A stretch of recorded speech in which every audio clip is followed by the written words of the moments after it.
Hey, I'm the guy that types the closed captions. Here's what we do when we don't understand what we just heard. If it's a word that we're pretty sure that's in our dictionary, we can just try hitting it phonetically and just hope for the best. Next, because we have the entire alphabet programmed into our steno dictionaries, we could just try spelling it letter for letter like this, which is really slow. Here I know I have Ariana in my dictionary, but I'm not sure about grande, so I write the word grand, tack on an E, and cap the last word. Finally, since our goal is not to lose the speaker, we do what everyone else does. We guess. We can get into it right now because I have so many questions. All right, let's do it. Okay, so tell us, so I know that steno is something you do freelance on the side. It's your side hustle? It actually used to be my full-time career, and I did that for about like 6 years now. If you count 2020, which I was basically my first full year as a full stack engineer. So if you count that, it's been about 7 years. Okay, wow.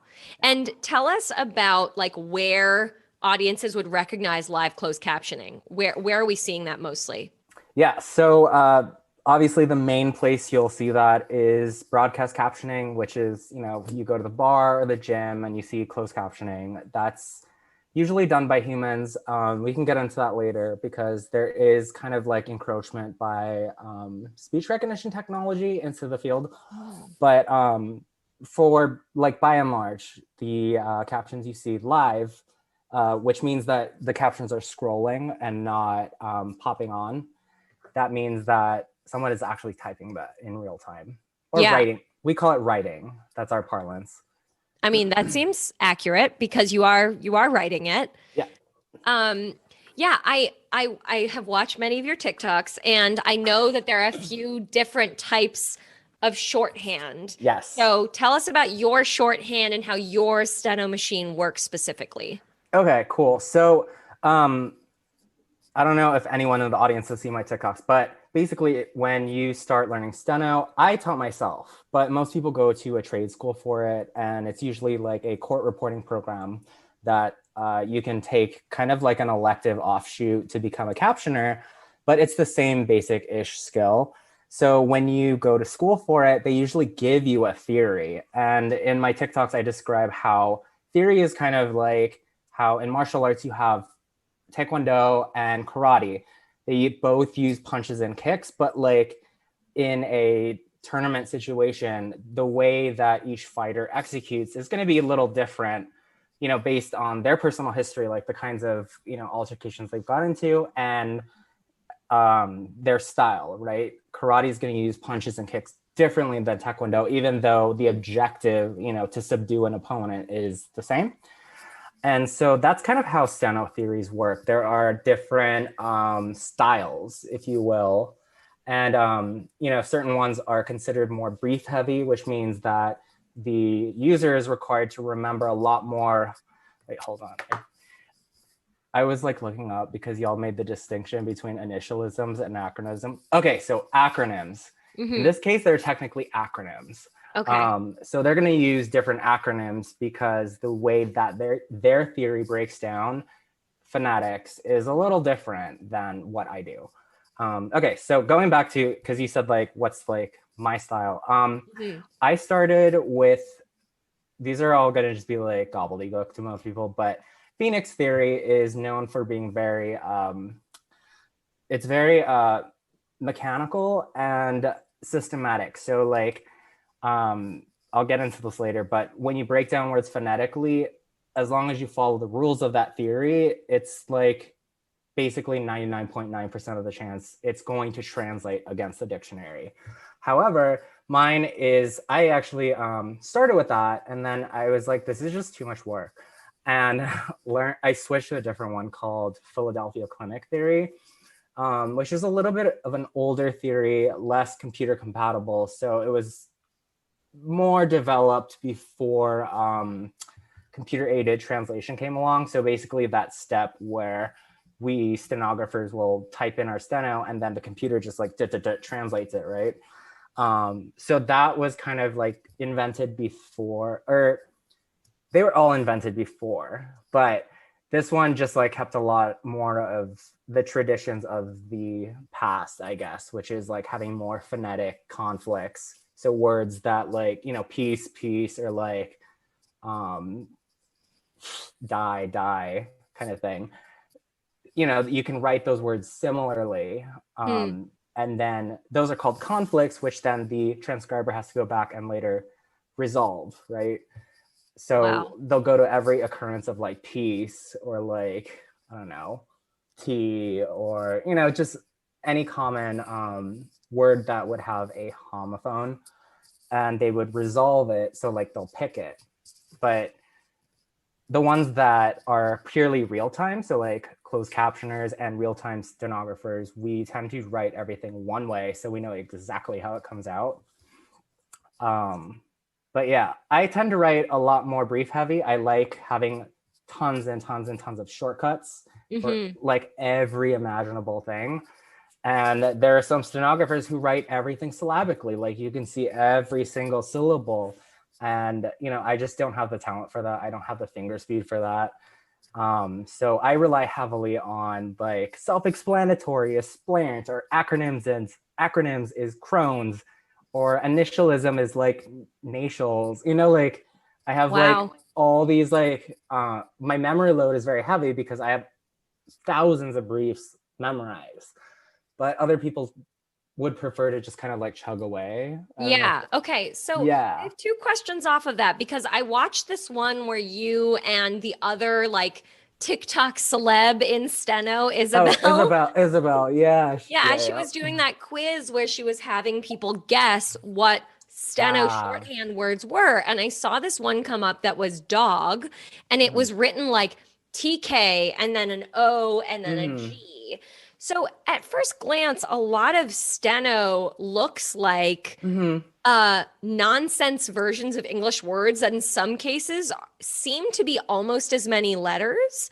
So I'm very curious, like, what is the logic behind stenography that uses English letters to like do shortcuts, but looks kind of like it's the same amount of letters? Yeah, for sure.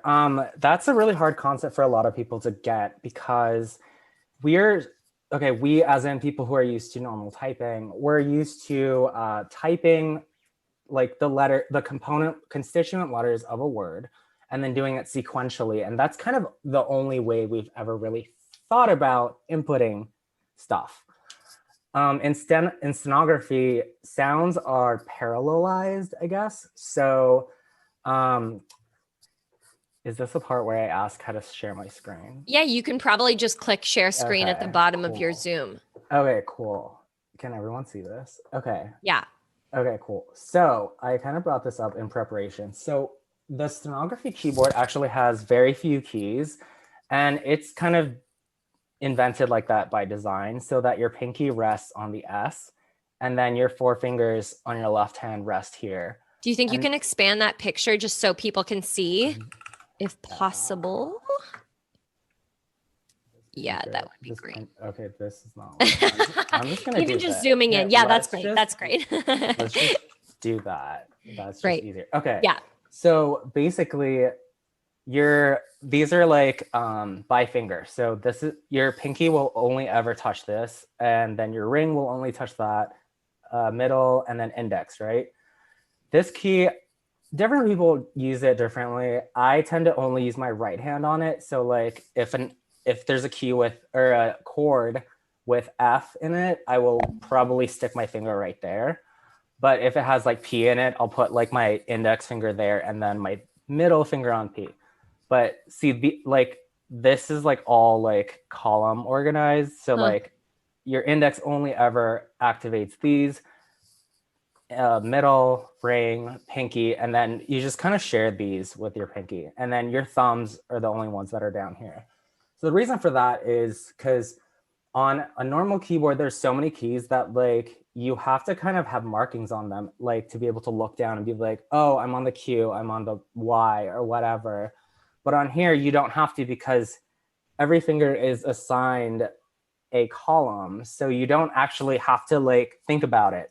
You know, like it's kind of a joke with one of my clients who's deaf, works for the mayor's office of criminal justice in New York City. And she like jokes that I have like a steno face, so that like when like things get really fast and really hard, I just kind of like she says, I look like I'm looking at the floor or the wall, but like you look really mad. Sorry, It's just like my concentration face. But I guess the point of that is that I'm not looking down at my hands because there are only so many keys that each finger activates. So anyway, okay. All of that to say that, so you don't see every sound on the keyboard, right? So in your question, you asked like, okay, why is dog written TKOG? It's because there's no D on the initial side of the keyboard, which all of your starting consonants you always use the initial side to indicate your starting consonant sounds. And then it kind of moves sequentially to the right. So like as you form a word, you kind of like use this as a template because this was invented by Wardstone, Ireland in 1831 or something. And he studied the phonetics of English and basically put the most likely sounds in order. But you don't see all of it because there are a lot of combinations you don't see. So like there's no D on this side. So like how do you start a word with D? You hit TK. Okay. So like at least on the left side, it you just add like aspiration and voice, I guess. So like T, if you add the bottom key, it turns into a D. P, if you add the bottom key, it turns into a B. Yeah. H, okay, this one doesn't make that much sense, but H and R is L. But there's a whole bunch of others on this side, and Stenography Keyboard. I love being able to just like type in Steno because it's so fast. But yeah, like each side has its own like combo. So this is like the first level of Steno is like learning the sounds, like where the keys, like physically where they are. Mm-hmm. And then you have to learn these combos before you can really do anything. And it's based on the initial side and the final and the vowels and then the final side. Wow. So like all of these have a different meaning. And then see how like there's sometimes overlap. It depends on the word. So like swerve, you wouldn't have a word swerve. So I guess that's like an obvious example of why those would overlap. Right. So it sounds like your brain is very full of these nuances that many of us do not have. Just like you said, you were not good at puns. I don't think any of us will ever be good at steno. I want to keep us going so we can get to our game. So I'll just ask you one more question, which is TikTok is brilliant. I mean, I love it. I spend many hours a day on it. I'm sorry also for my cat. If everyone hears him in the mic, he's very attention grabby. But it's its own kind of abbreviated format. Like you're right, you're using up to a minute to convey an idea. So I was just curious, like, how did you get into like Steno TikTok, and what kind of feedback have you gotten about whether that's made language or your niche like subculture of that more accessible, you know? Yeah. I will say at least like the time, as you put it, a constraint. For me, it's more like an incentive because I have ADHD and I have a really hard time committing to things. So like, okay, well, YouTube just like emailed me asking if I wanted to start a channel or whatever. But YouTube is a lot more commitment. Like you have to like set up and like come up with a story and stuff. But for my TikToks, I just like kind of come up with 3 bullet points because that's really all you can fit into a TikTok. And I just kind of like wing it, you know, like I'll say something kind of wrong, delete that clip and then just like go. So like the brevity has actually been a boon to just my attention span. And I also think that my narration style is very like episodic. I get very like kind of inspired in the moment. Like I'll have like these creative like rushes where I'll be like, yeah, let's do it. But like they don't last super long, like not enough to like make like a 15-minute long YouTube video. So TikTok has been like great for that. As far as like my audience kind of like reach, So stenography is not very well known, period, because of it. I mean, like, I already knew this when I started the career because of how many questions I get and just like how many things that I took for granted in basic that I knew that people are like, whoa, I didn't know that it worked that way, kind of thing. And, you know, like the steno industry is also aging. Has to do, it's a combination of low career visibility and just, I think it just, I've been like asking this to like so many of my friends, like, what is like steno's problem? Because like it's always like the same kind of like, okay, like conservative, very like techno phobic kind of crowd. And you know, like stenography, when you think about it, it's a very technological career. Like you have to set up all these moving parts, and yeah, a lot of them are not very social media savvy. I'm just gonna say it outright.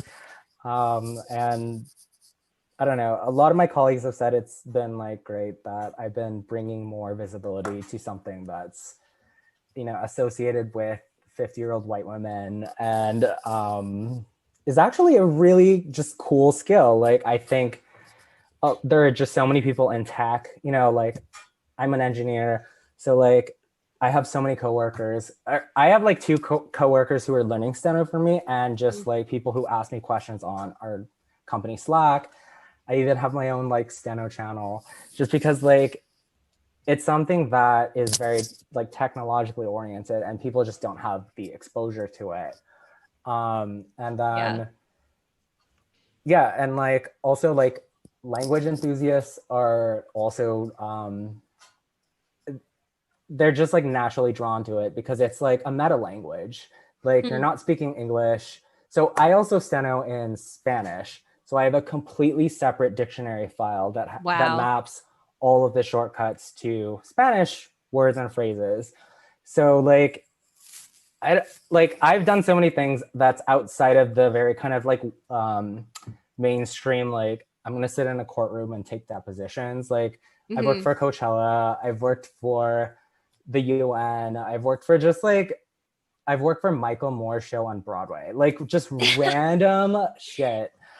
And people just like don't know that you can be getting paid good money to be sitting at like shows. So that's amazing.